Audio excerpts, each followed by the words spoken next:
Off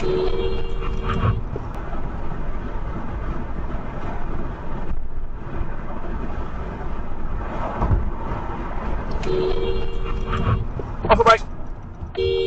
Unbelievable, mate. Unbelievable. Bit of gas. Slip Road Sillies would be an easy title for this video, or maybe even Impatient Idiots. When we review this one, we'll look at what the liability would have been first if there had been a collision between the vehicle that came off the slip road and the camera vehicle, and then we'll take a look at the actions of the driver and the instructor of the camera vehicle second. I would hope that there would be no arguments here that if the vehicles had have collided, the vehicle that came from the slip road would have been found completely responsible. Who am I kidding? Obviously somebody is going to argue that, but they'd be wrong.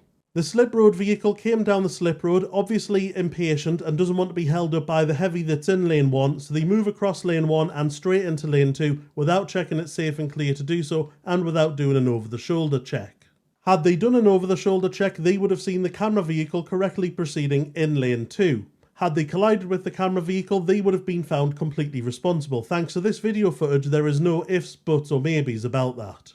Now on to the camera vehicle. On the original upload, there is a lot of criticism of both the people that's under instruction on this driving lesson and their instructor.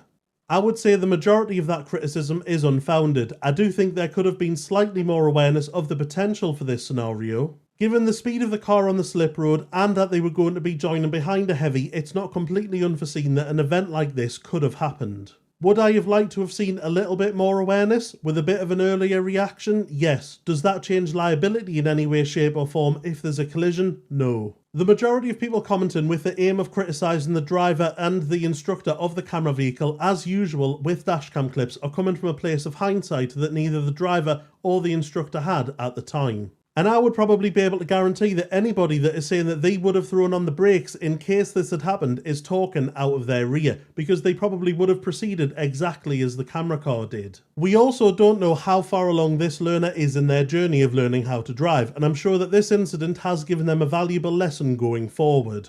One comment that I will call out from the original upload is somebody who was saying that the camera vehicle shouldn't have been in lane 2 as they were not passing the heavy quick enough to be in lane 2. That is absolute bullshit, because they are catching the heavy that's in lane 1 and there is also not enough room in front of them for a safe braking distance to the heavy if they were to be in lane 1. If you think that there is, you need to head to your nearest motorway with a check distance zone and relearn the correct stopping distances when travelling at high speed.